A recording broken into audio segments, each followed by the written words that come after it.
World Championship weekend, CJ, you're closing in on what could be your 7th championship, which would tie you all time with your dad and Kyle LeDuc. What does that mean to you?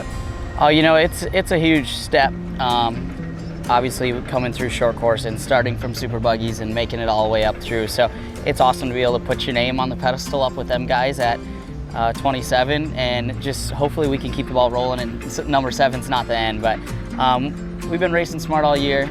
Obviously come Saturday, we gotta be in management mode. We gotta finish, I think, 12th or 13th or better, and we only have, I think, 11 trucks or 12 trucks signed up. So we've got to manage the race well, but overall we're excited, we're happy to be able to mark another one up on the pedestal, and hopefully just keep moving forward. And you'd mentioned the super buggy. Let's go back to those early days in short course racing. You know, you've had some changes over the years, be it the classes you're in, the championships, everything that comes along with that. But what one thing has remained the same since your first day in off-road to today? You know, just the outlook on how to run a team, and the mindset of to finish first you must finish. That was something my dad pounded in my head right from the beginning. He made me prep my buggy. I prepped my Pro2 for 2 out of my 3 championships at Pro2. It was just myself and my cousin Kyle Greaves, who's also contending for a championship this weekend. It was just him and I, and that was something that my team, my dad, everyone pounded in my head, that you got to take care of your equipment if you want your team to be behind you and be able to show them the respect in return. So that's something we've really tried hard. We try to help pawn that off on everyone that we help. Short course, obviously, especially Pro4, is a class that some races is like nutrition. It's like only 12 start and 8, 4, 3, sometimes only finish. And I think if we can get that younger generation out of a lot of the habits they are in, especially some of the kids coming from the West Coast, of just go out there and they'll fix it afterwards, it'll help it in the long run. I know, as someone who spectates these races, I know what I've appreciated about this season, and I'm sure you have yours and things as well. As far as the fan goes, what do you want the takeaway to be from 2022 for the fans?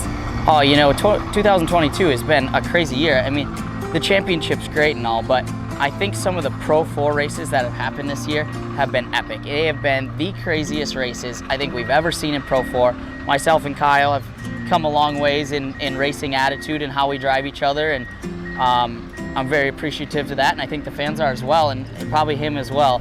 We can go out there and run door to door every turn, and we know we're going to give each other a little bit of room and race to the next turn, and that's not something a lot of people can say. So outside of just that clean, hard battling this year, I mean, I think that's what the fans come here. That's what they pay to see. They don't want to see somebody going out there and then just taking each other out and running each other dirty. They want to see that raw, just straight up battle, like some of the ones we had at ERX this year.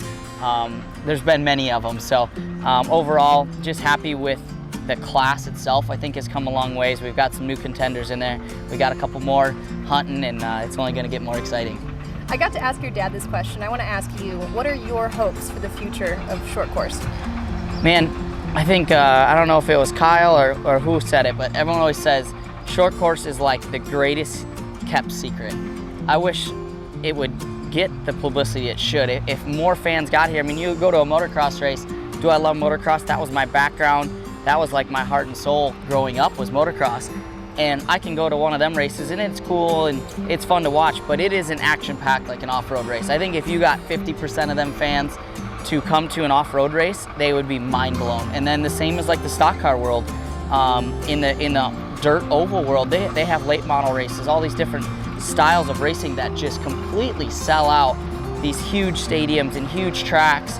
And late models are, don't get me wrong, an incredible vehicle, and the drivers behind them are crazy sometimes, and I respect them through and through, but it isn't short course. Short course is like dirt oval, motocross, monster jam, like everything in one, right in front of you. You can almost see every track to its entirety just from the bleachers.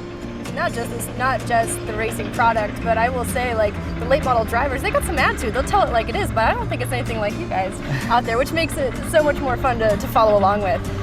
To the fans who have followed you since day one, what would you say to them? Oh man, I appreciate it. That's the end of the day. We come here for you guys. We come for the fans. I mean, we love coming to Crandon. We love coming to Bark River, all the tracks.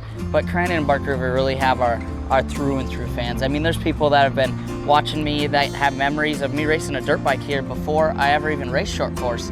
That's what I was here doing at night. Once I got to that age and they were racing here, I was racing motocross, and they have memories all the way back to that. Last year, actually, Evan Evans, which a lot of people from the back in the day will remember him, a lot of the newer generation will not, was handicapped, raced with all hand controls. I signed a motocross jersey when I was probably 12 and gave it to him when I raced here one night.